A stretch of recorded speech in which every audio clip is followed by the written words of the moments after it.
Turabasuje mwe mu duteze yombi uno mwanya tugeza amakuru mu Kinyarwanda. Amakuru yacu aribanda ku ngingo zitandukanye. Turibanda mu Rwanda, Repubulika ya Demokarasi ya Kongo ndetse no muri Amerika. Umuntu ni ikiremwa gikora ku manywa nijoro kikaruhuka. Kimwe cya gatatu cy'ubuzima tubaho kuri iyi si tukimara dusinziriye. Buri muntu asinzira bingana n'umutekano w'aho aryamye. Umutekano wanjye n'umuryango tuwukesha Relax Foam na Dada Matela zikorwa n'uruganda rwa Salama Machine. Kubifuza kurangura mwadusanga aho dukorera mu murenge wa Jabana. Tubafitiye kandi amabati n'imisumari. Akarusho nuko iyo uguze byinshi tubigutwaza tukabikugereza aho bijyanye. Ibikoresho byacu byujuje ubuziranenge kuko biriho S-Mark. Ikindi nuko tubasanga no mu bihugu by'abaturanyi bya East Africa.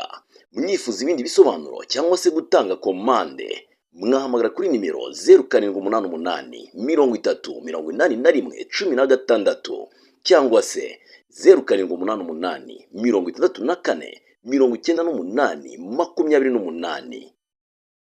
Itangazo ry'ibyemezo by'inama y'abaminisitiri. Inama y'abaminisitiri yateranye ku itariki 22 Gicurasi 2024 yafashe ibyemezo byinshi ishyira ndetse n'abayobozi mu myanya.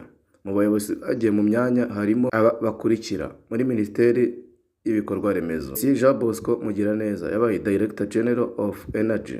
Dr. Jacques Ngarambe, Director General of Urbanization, Human Settlement and Housing. Nk'abayobozi ndetse harimo Assis Kaboneka wagizwe komiseri muri komisiyo y'uburenganzira bwa muntu. Rusizi, Umuvunyi Mukuru yasabye ubuyobozi gukemura ikibazo cy'uwahugujwe inzu.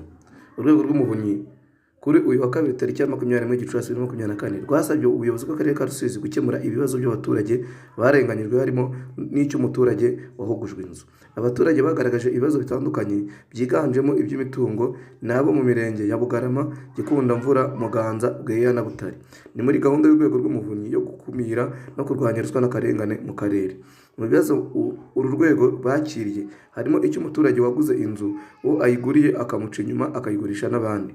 Uyu muturage witwa Hitimana Abraham wo mu murenge wa Kamembe avuga ko ubwo yasabwaga kwimuka mu gihe cy'ikorwa ry'umuhanda yahawe ingurane y'amafaranga, ariko aza gutungurwa nuko abo yaguriye inzu nabo bongeye bakayigurisha bakayishyira ku isoko. Mu gahinda kenshi yabwiye Umuvunyi ati: kubera ikorwa ry'umuhanda narimuwe bampa ingurane y'amafaranga $8,000,000 ngura indi nzu, uwo nyiguriye ayigurisha bwa kabiri, twagiye mu manza biba iby'ubusa, aho nageraga hose barangaruraga. Umuyobozi w'akarere ka Rusizi Dr. Kibiriga Nisiti yatangaje ko iki kibazo akizi ndetse bari gushaka ko cyakemuka habanje gushakishwa imitungo y'uwatsinzwe nubwo yakoze amanyanga yo kwikuraho iyo mitungo ye yose. Ati: twaragenzuye dusanga hari imitungo yikujeho, niyo twabonye hari iyatejwe cyamunara abanza kubona amafaranga make, turacyashaka n'indi mitungo kugira ngo umuturage yishyurwe. Usibye ikibazo cy'uwo muturage wahugujwe inzu, kuri uyu wa gatatu tariki ya 22 Gicurasi 2024 ku munsi wa kabiri urwego rw'Umuvunyi rukomeje kugirira muri aka karere umuturage wo mu murenge wa Bweyeye witwa Harerimana Donata yahawe amafaranga 200,000 yari amaze imyaka 4 yambuwe na rwiyemezamirimo. Umuvunyi Mukuru Madamu Nirere Madeleine yasabye abaturage kudaceceka akarengane na ruswa. Ati: nk'urwego rw'Umuvunyi kugira ngo ruswa n'akarengane bicike burundu, ubutabera butangwe ku baturage, turasaba gutangira ku gihe amakuru y'ibi byaha. Mu bibazo byose byagaragajwe n'abaturage yabihaye umurongo, ibindi asaba inzego zibishinzwe kubikemura mu gihe kitarenze iminsi 30. Nteko yahumurije abashobora kubura indangamuntu bucya haba amatora. Ubuyobozi bwa Komisiyo y'Igihugu y'Amatora mu Rwanda barahumuriza abashobora kuzagira ikibazo cyo kubura indangamuntu bucya haba amatora ko hateganyijwe uburyo bazatora, ariko bunasaba n'abantu bashobora kuyibura mbere yaho gushaka icyangombwa gisimbura irangamuntu no kugenzura ko bari ku rutonde rw'abazatora. Umunyamabanga Nshingwabikorwa wa Komisiyo y'Igihugu y'Amatora Charles Munyaneza yabwiye Kigali Today ko abantu bazagira ibyago byo kubura indangamuntu bucya amatora ariko bari ku rutonde rwo gutora bazafashwa gutora. Agira ati: umuntu wese uzabura indangamuntu bucya ajya gutora cyangwa akayita ari mu nzira yo kujya gutora kandi ari ku rutonde rw'abagomba utora azatora hifashishijwe abayobozi b'inzego z'ibanze nk'umudugudu utuyemo bagomba kugaragaza ko bamuzi. Munyaneza avuga ko abantu bazaba bataye indangamuntu mu cyumweru kimwe bo basabwa gushaka icyangombwa gisimbura indangamuntu kandi bakagenzura ko bari ku rutonde rw'abagomba gutora. Naho ikigo cy'igihugu gishinzwe indangamuntu NIDA gisaba abantu bakorewe indangamuntu kuzifata kuko gukora indangamuntu bitarenze ukwezi. Ubuyobozi bwa NIDA butangaza ko hari abantu biyandikisha gufata indangamuntu ariko bakimuka aho batuye indangamuntu ikazaza barahavuye. Barasabwa kujya kuzifata kugira ngo bazazikoreshe mu gihe cy'amatora ateganyijwe mu kwezi kwa Nyakanga 2024. Manago Dieudonné, umuyobozi ushinzwe gukora indangamuntu no kuzitanga mu kigo NIDA, avuga ko gukora indangamuntu bitarenze ukwezi, ahubwo imbogamizi hari abantu banga gusubira aho bifotoreje. Agira ati "Twe gukora indangamuntu ntibirenze ukwezi kandi iyo indangamuntu imaze gukorwa yoherezwa mu murenge. Icyo dusaba abavuga ko batabonye indangamuntu ni ugusubiraho bifotoreje. Nibasanga zitarakozwe bakabitumenyesha igakorwa." Mu gihe hari abakeka ko NIDA izahagarika igikorwa cyo gukora indangamuntu mu gihe hategurwa amatora, Manango avuga ko NIDA idahagarika kuzikora, cyakora isaba abantu basabye ibyangombwa bisimbura indangamuntu kubisaba kuko zikorwa iyo zasabwe. USA yihakanye ubwenegihugu bwa Amerika bwa Maranga washatse guhirika Tshisekedi.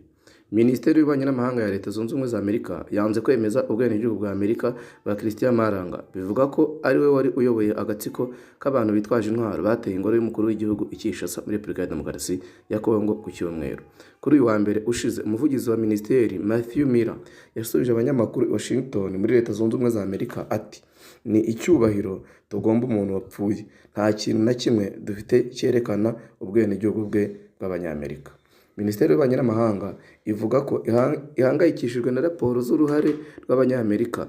Yamagana kandi iki gitero kandi isaba gufatanya mu buryo bushoboka bwose n'ubuyobozi bwa DRC gukora iperereza ku ruhare rw'Umunyamerika wari mu gatsiko kateye.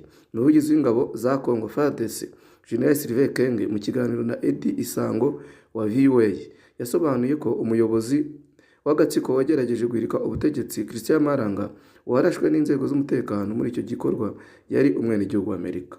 Ku byerekeye abandi babiri bivugwa ko ari Abanyamerika kandi bafunzwe kubera imbogamizi z'ibanga mwese muzi neza, sinshobora kugira icyo mvuga kuri izo dosiye ku buryo burambuye usibye kuvuga ko buri gihe iyo Umunyamerika afatiwe mu mahanga dushaka uko tumugeraho kandi twabikora mu bihe byose.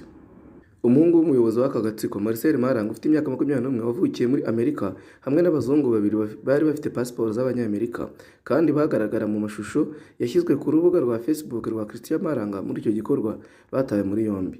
Nk'uko Gen. Kenge yabitangarije VOA, abantu bagera kuri 50 batawe muri yombi, bamwe muri bo bakaba ari abanyamahanga.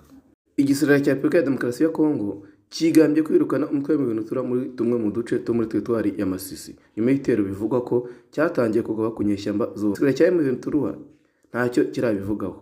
Umuvugizi w'igisirikare mu ntara ya Kivu y'Amajyaruguru yanyujije ku rubuga rwe rwa X, Lt. Guillaume Njike Kayiko mu butumwa yanditse ku rubuga rwa X yavuze ko ingabo za leta kuri ubu arizo zigenzura uduce tw'imisozi twa Bweru, Bihambwe, Mema, Kaniro, Kavumu, Kasake, Kashavu na Bitonga. Andi makuru aravuga ko uyu mutwe w'umuventura wakubiswe inshuro mu duce turenga 100 mu minsi 2 tukaba twigaruriwe n'igisirikare cya Repubulika ya Demokarasi ya Kongo. Turabashimiye mukomeje kudukurikira, tubasaba gukomeza gukora subscribe abatarayikora no gusangiza izi nkuru abandi kugira ngo tubashe kubageza amakuru mu buryo bwiza. Kandi ufite igitekerezo, inama, twiteguye kuyakira, nyura muri comment ubitugezeho. Murakoze, umunsi mwiza.